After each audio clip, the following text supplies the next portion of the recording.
Bonjour à toutes, je vous retrouve aujourd'hui pour une petite vidéo dédiée aux nouveautés maquillage pour l'été 2021 de chez Clarins. Donc aujourd'hui on va découvrir ensemble, parce que c'est une vidéo première impression pour moi, la base SOS Icy. On va tester également le Milky Boost Cream. On va tester la base fixatrice de maquillage qui est comme ceci. On va tester le bronzer. On va tester les fards à paupières et on va tester l'eau à lèvres aussi. Donc si ça vous intéresse, je vous invite à regarder la suite de cette vidéo. On va appliquer tout ça sur mon visage et je vais vous dire petit à petit ce que j'en pense. On va passer maintenant à l'application. Je prie juste pour que le soleil reste de la partie pendant toute la vidéo parce que c'est... On alterne ces derniers jours entre grosses tempêtes apocalyptiques et belles éclaircies. Et on switch de l'un à l'autre en un claquement de doigts. Donc voilà, j'espère vraiment que je pourrai terminer de filmer cette vidéo en toute tranquillité avec un beau soleil. Donc je vais commencer par appliquer la base qui est la SOS Icy. Donc camoufle les rougeurs, effet frais. Chose très appréciable, c'est un flacon pompe, donc je trouve ça extrêmement pratique. C'est la première fois que je teste une de leurs bases SOS. Je sais qu'ils en ont plein, donc vous pouvez vraiment trouver la base qui est adaptée à vos besoins. Donc je vais, je pense, l'appliquer au doigt. Je vais en mettre un petit peu sur le dos de ma main. Je ne l'ai jamais testé comme tous les produits que vous allez voir dans cette vidéo. Je les découvre avec vous. Et elle a la particularité d'être bleue, donc c'est assez surprenant, on va dire. Et donc je vais l'appliquer partout sur mon visage. Je dois avouer que la couleur me fait un petit peu peur, mais ça doit être justement cette teinte bleutée qui neutralise les rougeurs. Je pense que ça peut être une super base du coup si vous avez une coupe rose ou une peau qui a tendance à avoir des rougeurs. En tout cas elle s'applique très facilement, c'est très frais, elle a l'air bien hydratante. Et j'ai pas l'impression qu'elle contienne du silicone, donc c'est pas une base qui va obstruer les pores ni quoi que ce soit de ce genre, c'est quelque chose de... On a presque l'impression d'appliquer une crème hydratante en fait. Mais c'est très agréable et l'odeur elle est vraiment très fraîche, c'est voilà, très rafraîchissant, donc je pense que ça peut être vraiment une base très sympathique pour l'été. Ensuite, je me suis commandé le nouveau Milky Boost Cream, donc c'est la crème de lait teintée éclat et soin. Que j'ai prise en teinte numéro 2. Je voulais prendre la teinte numéro 1 mais je sais pas pourquoi elle n'était pas disponible sur le site de Nocibé où je l'ai commandé. L'année dernière j'avais testé le Milky Boost en fait et pareil pendant à peu près 1 an et demi ça avait été une exclusivité Nocibé. Donc je pense que pour celui-ci c'est pareil, il doit avoir un partenariat avec Nocibé ou quelque chose pour avoir certains produits en avant-première uniquement chez Nocibé. Et donc voilà, donc comme je vous dis j'ai pris la teinte numéro 2, j'espère franchement que ça va aller, que ça va pas être trop foncé pour moi. Et bon, je vais découvrir ce produit avec vous. J'avais beaucoup apprécié le Milky Boost, je vous en reparlerai de toute façon dans ma vidéo revue Clarins que je vous promets depuis un moment, mais promis je vous la filme la semaine prochaine parce que j'ai encore recommandé 3 produits de chez Clarins il y a quelques jours, donc j'attends juste de les recevoir. Et après promis je vous filme cette grande revue parce que j'ai vraiment beaucoup de produits de chez Clarins. Mais voilà, du coup comme c'est pas une nouveauté, je vous en parlerai dans cette vidéo là. Mais sachez que maintenant il est disponible un peu partout le Milky Boost, notamment chez Sephora, donc il est beaucoup plus facile à trouver qu'auparavant. Donc on va tester celui-là aujourd'hui. Donc là par contre je vais l'appliquer au pinceau, on va voir ce que ça donne. J'ai pris le pinceau 170 de chez MAC. La texture elle est beaucoup plus épaisse que le Milky Boost qui est très liquide. Par contre l'odeur est la même, c'est une odeur un peu de pêche qui est très agréable, mais c'est pas du tout une odeur de pêche écœurante ou chimique. On a vraiment l'impression que c'est une odeur de fruits, une vraie odeur de pêche en fait. Alors, du coup la teinte déjà ça va, donc je suis rassurée. Je m'attendais à quelque chose de beaucoup plus foncé. Il s'applique vraiment très facilement. Le rendu sur la peau est très joli. Donc déjà, encore une fois, une belle surprise. De toute façon, les produits teints en général de chez Clarins, je n'ai jamais été déçue jusque là. C'est vraiment quelque chose qu'ils font très bien. Mais le rendu est vraiment magnifique. Et la couvrance est franchement très honorable pour ce type de produit. Et c'est vraiment très naturel. Je sais pas si vous verrez, mais c'est vraiment très joli. C'est pas... l'effet n'est pas mat, enfin je dirais que c'est un effet mat naturel en fait. Vous avez quand même un très léger fini satiné qui du coup fait un teint ultra naturel. On n'a pas l'impression que vous avez du fond de teint en fait sur la peau. Donc vraiment un super produit. Et très confortable sur la peau pour le moment en tout cas. Franchement. En plus j'ai la peau hyper sèche en ce moment. Et il m'a pas du tout marqué les zones de sécheresse ou quoi que ce soit. Donc bon, bah écoutez, très très bien. Comme je n'ai pas d'anti-cerne de chez Clarins, je vais utiliser mon anti-cerne habituel, le full cover de chez Make Up For Ever, que je vais appliquer donc sous mes yeux et là où j'ai encore des petites imperfections visibles. Je dois dire que je vais pas avoir grand chose à camoufler à part mes cernes puisqu'il a vraiment une couvrance très satisfaisante.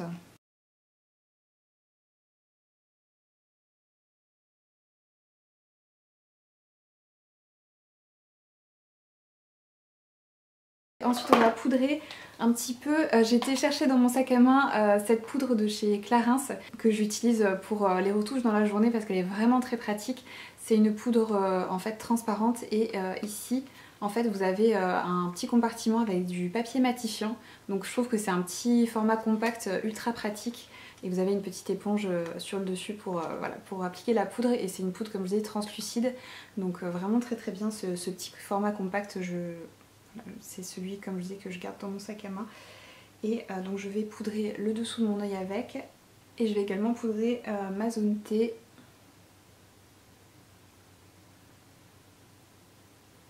Bien que le fond de teint ne semble pas vraiment nécessiter d'être poudré. J'en mets un petit peu... J'en mets un petit peu aussi à l'endroit où on va appliquer le bronzer après pour éviter d'avoir des démarcations. On va découvrir ensuite le bronzer, donc le packaging est très joli, c'est voilà, très ensoleillé, très vitaminé. Et voilà un petit peu donc le bronzer qui comprend 3 teintes qu'on peut voilà, utiliser séparément ou bien les mélanger. Et je trouve que c'est très ingénieux parce que c'est vrai que pendant les beaux jours on peut avoir des variations de carnation en fonction voilà, de notre exposition au soleil. Et je trouve que c'est très sympa d'avoir un bronzer qu'on peut adapter à nos besoins été comme hiver au final. Et il est vraiment très très gros, vous avez 18 grammes de produit donc voilà, il est d'une taille vraiment tout à fait honorable. Je vais vous swatcher les 3 teintes séparément. Donc je vais vous swatcher d'abord la teinte la plus foncée que vous avez ici, ensuite la teinte médium et la teinte plus qui est pas plus claire mais qui est peut-être un peu plus ocre, on va dire, un peu plus froide. Donc voilà du coup les swatchs. Donc dans un premier temps je pense que je vais utiliser uniquement les 2 teintes les plus claires parce que j'ai l'impression que cette teinte là va être un chouïa trop orangé pour moi. Je vais prendre un pinceau comme ceci pour l'appliquer. Du coup je mélange ces 2 teintes là et je croise les doigts pour que ça se passe bien. Non, le rendu est très naturel. La poudre est très fine. Je vais peut-être pouvoir ajouter la teinte plus foncée finalement. Je vais mélanger les 3 teintes en fait. On va voir ce que ça donne.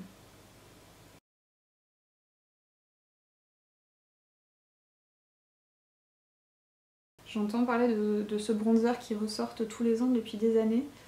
Et je dois dire que je savais pas trop à quoi m'attendre. Je pensais pas particulièrement l'apprécier parce que j'ai pas toujours eu de bonnes expériences avec tout ce qui est poudre, à part la poudre que je vous ai montré que j'ai dans mon sac chez Clarins en fait. Pour être parfaitement honnête avec vous, par exemple, je déteste leur blush. Mais vraiment, quand je dis détester, c'est que c'est vraiment une catastrophe, mais on en reparlera justement dans ma revue. Donc du coup, c'est vrai que j'avais un peu peur pour le bronzer. Mais là, je dois dire que, écoutez, c'est vraiment le genre de bronzer où vous pouvez pas vous tromper en fait avec... la poudre est très très fine, elle se fond très facilement. Vous n'avez pas de démarcation du tout. Par contre, je pense que la teinte est vraiment pas adaptée à toutes les carnations. Je pense que c'est vraiment pour les carnations claires à moyennes, mais au-delà, on ne verra strictement rien sur des peaux plus foncées. Mais je pense que ça peut être un chouette bronzer pour les peaux claires justement, Je sais que certaines ont du mal à trouver des teintes qui leur conviennent, mais celui-ci, je pense que c'est clairement un bronzer qui pourrait convenir aux carnations les plus claires. Donc voilà un petit peu le rendu du bronzer, il est parfaitement mat et franchement c'est très très joli. Hein. Il n'est pas du tout... c'est vrai que sur les swatchs j'avais l'impression qu'il était un peu orangé et en fait une fois sur la peau, finalement pas du tout. Donc voilà du coup pour le bronzer. Ensuite nous allons tester la petite palette de fard à paupières qui se présente comme ceci. Donc c'est un quad de fard à paupières, vous avez une petite chose transparente comme celle-ci qui s'enlève, sur lequel se trouve rangé le petit applicateur mousse. Et voilà du coup les 4 teintes qui se trouvent dans ce quad qui s'appelle Golden Hour. Et je vais vous swatcher donc les 4 teintes. Donc voici la première teinte. Donc vous allez le voir, niveau pigmentation, c'est pas foufou, hein. Donc c'est vraiment pareil, des produits qui sont très accessibles aux débutantes parce que vous pouvez pas vous tromper, faire de grosses catastrophes avec ces produits-là puisque c'est vraiment l'intensité est vraiment modulable en fait. Vous pouvez voilà, construire petit à petit votre intensité. Donc voilà du coup les 4 teintes swatchées. Pour avoir déjà testé ces petits quads de fard à paupières, une version qui fait partie de la gamme permanente, je sais déjà plus ou moins à quoi m'attendre, donc du coup on va pas les appliquer au pinceau. Je vais utiliser le petit applicateur mousse qui est fourni avec parce que honnêtement c'est fard. Si vous voulez vraiment obtenir une intensité on va dire décente, il faut soit utiliser un applicateur mousse soit vos doigts en fait. Donc aujourd'hui je vais utiliser l'applicateur mousse, donc c'est vraiment voilà, c'est un produit qui est fait pour être appliqué avec ce genre de choses et c'est des ombres à paupières qui ont la particularité de contenir déjà une base intégrée en fait dans le fard.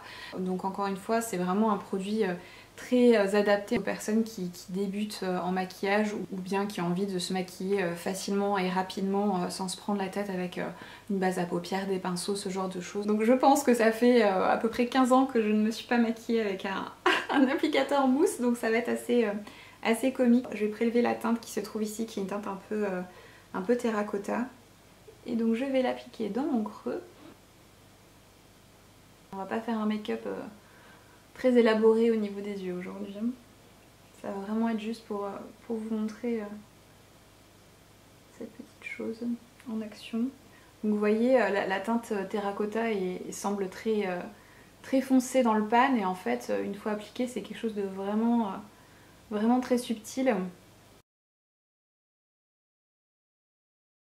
C'est vrai que c'est ultra facile de se maquiller avec ce genre de petit applicateur mousse, j'avais oublié ce que ça faisait on va dire. Mais les possibilités sont quand même moins étendues qu'avec les pinceaux. Donc voilà du coup pour ce petit fard.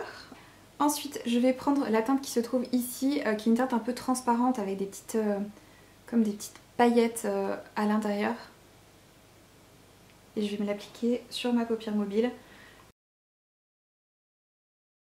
Donc avec vous pouvez vraiment réaliser un petit maquillage ultra simple et rapide le matin. Et ce fard là il est honnêtement impossible, quasiment impossible à appliquer au pinceau. En fait vous n'avez aucune intensité, à moins d'humidifier le pinceau vous n'avez aucune intensité, mais au doigt c'est pas mal. Après c'est toujours, le rendu est quand même très discret et subtil. Mais le rendu est malgré tout joli en fait. Donc c'est vraiment pas ma formulation de fard préférée, mais c'est parce que c'est des fards qui ont été pensés pour une utilisation qui n'est pas la mienne en fait. Et je pense que c'est des fards qui peuvent plaire à beaucoup de personnes selon ce que vous recherchez. Et justement cette petite palette qui fait partie de la collection été, c'est typiquement une palette que vous pouvez amener très facilement en week-end ou en voyage. Et voilà, vous maquillez en 2 minutes avec les doigts. Donc ça peut être pas mal dans certaines circonstances, on va dire. Donc voilà du coup pour le second fard. Donc on a un très joli make-up un peu dans les tons pêche orangé qui est très vitaminé, très ensoleillé, très sympathique ma foi. Je vais prendre la partie la plus fine en fait de l'applicateur mousse et je vais reprendre ma teinte terracotta que je vais appliquer au ras des cils.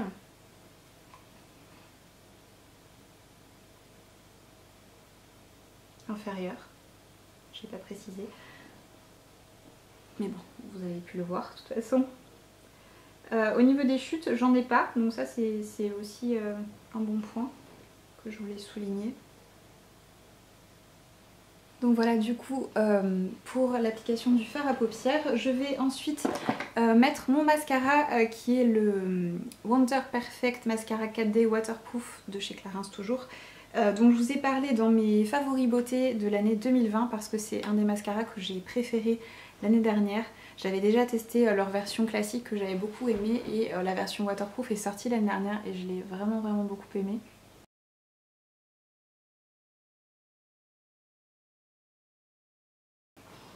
Comme ça vous pourrez voir un petit avant-après. C'est un mascara qui est allongeant, qui donne du volume mais pas trop, voilà, juste ce que j'aime personnellement. Qui tient bien la courbure de mes cils toute la journée. Qui s'effrite pas, qui coule pas, donc vraiment un mascara qui a tout bon. Et la brosse elle est vraiment très bien. Elle ramasse pas trop de produits dans le tube, juste ce qu'il faut encore une fois. Et elle est petite donc vous pouvez facilement vous en servir au ras de cils inférieur ou bien au coin interne sans vous mettre du mascara partout sur la peau. Ensuite nous avons l'eau à lèvres qui se présente comme ceci. Que j'ai en teinte, je ne sais pas puisque ce n'est pas écrit dessus, mais je pense que ça doit être la numéro 8 Candy Water. Cette formulation là de rouge à lèvres, je ne l'ai jamais testée chez Clarins, donc je vais découvrir aussi ça avec vous. Je vais juste enlever le baume que j'avais sur les lèvres pour pas altérer le produit. Et je vais l'appliquer donc sur mes lèvres dans un premier temps. Et je pense que je vais m'en servir aussi comme blush, alors je sais pas si c'est une bonne idée, mais on va essayer. Ah c'est vraiment de l'eau, c'est très liquide. Je m'attendais pas à ça.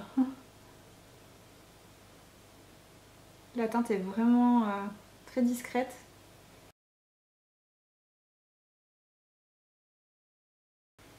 Et l'odeur encore une fois c'est une odeur de fruits. Donc voilà, du coup le rendu c'est très joli, c'est très discret. Je vais attendre que ça sèche pour vous dire un peu la sensation sur les lèvres. Mais je m'attendais pas du tout à ça, je m'attendais pas à quelque chose d'aussi liquide. Après bon, eau à lèvres, ça laisse entendre quand même que c'est très liquide, hein, mais ça commence à se sécher. Et une fois sec, c'est pas du tout, comment dire, ça tiraille pas déjà, donc c'est très positif. Et c'est vraiment, le rendu est très joli, ça donne un effet un peu... on n'a pas l'impression que vous avez un produit sur les lèvres en fait, mais ça vient rehausser joliment en fait la couleur des lèvres. Je vais tenter d'en appliquer sur les joues. J'espère vraiment que je fais pas une bêtise. Et je me dis que ça pourrait être sympa d'avoir quelque chose d'un peu raccord sur les joues. Je vais reprendre mon pinceau fond de teint.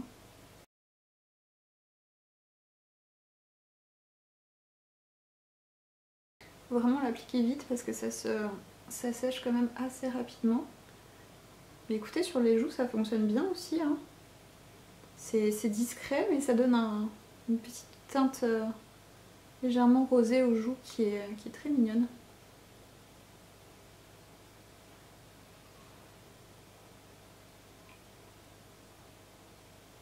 Après voilà, comme je disais, il faut vraiment l'appliquer vite parce que sinon ça tâche les joues.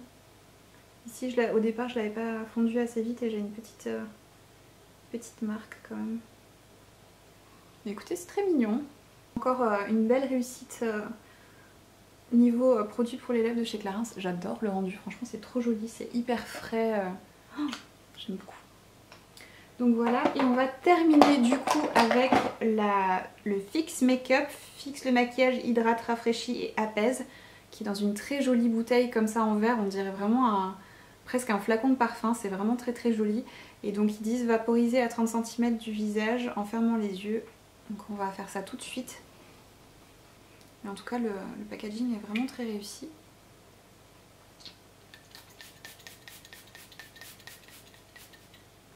Contrairement à ce que j'imaginais en voyant que c'était un vaporisateur, tout ce qu'il y a de plus classique, la brume est vraiment très fine. L'odeur est pas ce à quoi je m'attendais, c'est une odeur...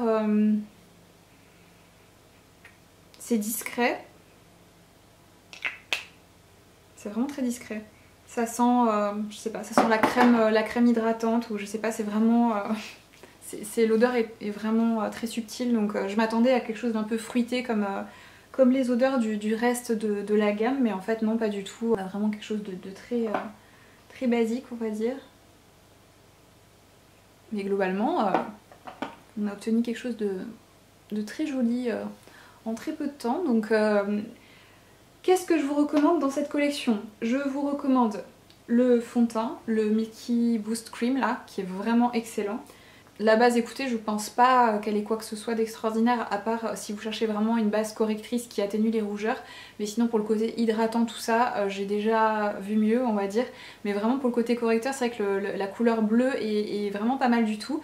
Donc après, voilà, c'est vrai que moi, j'ai pas de rougeur à camoufler, donc forcément, je vois pas les effets d'une manière, comment dire, aussi importante qu'une personne qui en aurait potentiellement vraiment besoin. Donc voilà, à voir pour la base.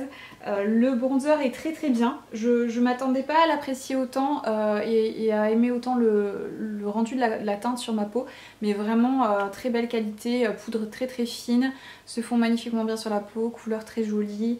Voilà, rien de négatif à redire, donc je comprends pourquoi j'entends parler en bien de ce bronzer depuis aussi longtemps.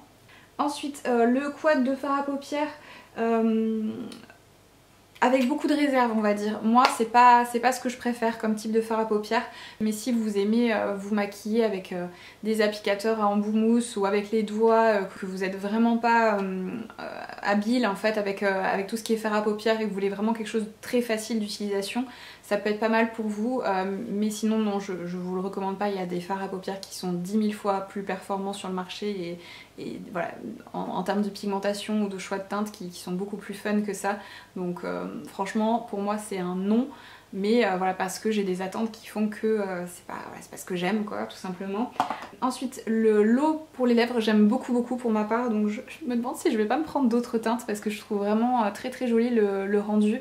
Je trouve que c'est voilà, très frais, très naturel. Et une fois que c'est sec, on a vraiment une sensation de lèvres nues en fait qui est très confortable, très agréable. Donc vraiment chouette produit. Visiblement, on peut aussi s'en servir en blush. Donc si vous voulez quelque chose de raccord au niveau des joues, ça peut être tout à fait quelque chose de possible avec ce produit.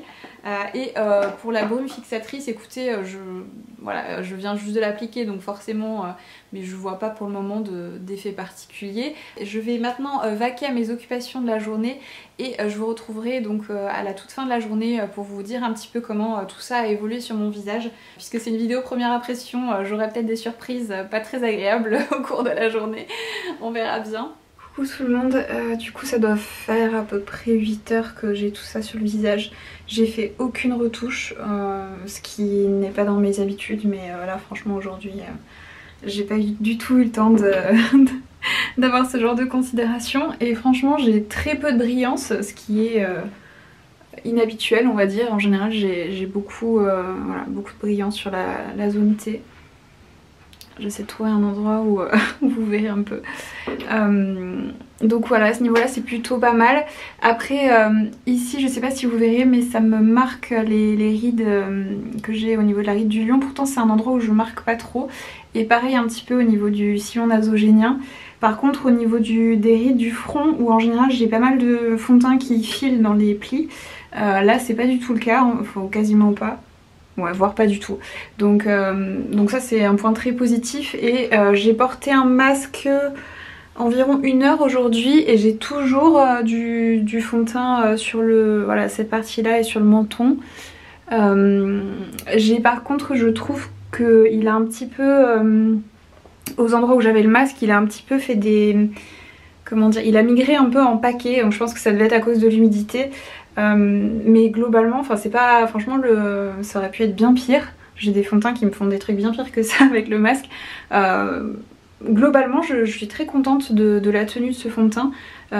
Et au niveau des lèvres, j'en ai pas rappliqué non plus. Et comme vous pouvez le voir, il reste quand même toujours une petite teinte. Donc je pense que ça doit tacher les lèvres. Enfin, tacher les lèvres. Je pense que voilà, c'est pas quelque chose que vous allez pouvoir démaquiller facilement derrière. De toute façon, que ce soit le fond de teint et tout le reste, je vais continuer à les tester et bien sûr je vous en reparlerai plus en détail dans ma prochaine vidéo favori que je posterai à la fin du mois de mai. Donc voilà, ne vous inquiétez pas, je vais continuer à bien tester tout ça pour vraiment m'en faire un avis définitif. Mais pour le moment, écoutez, voilà, c'est plutôt très positif le bilan de ce premier test des petites nouveautés de chez Clarins. Donc, tout particulièrement du coup le fond de teint, le bronzer et le produit pour les lèvres que j'ai vraiment beaucoup aimé. Donc voilà un petit peu pour le bilan au bout de 8 heures. Là j'ai vraiment qu'une hâte, c'est de me laver le visage, de me mettre en pyjama parce que je suis au bout de ma vie. Donc voilà, cette petite vidéo concernant les nouveautés maquillage pour l'été 2021 de chez Clarins est terminée. J'espère que cette vidéo vous a plu et a pu vous être utile. Si vous avez apprécié cette vidéo, n'hésitez pas à la liker, ça me ferait très plaisir. Si ce n'est pas déjà le cas, n'hésitez pas aussi à vous abonner à ma chaîne YouTube et à activer la petite cloche pour ne rater aucune de mes vidéos.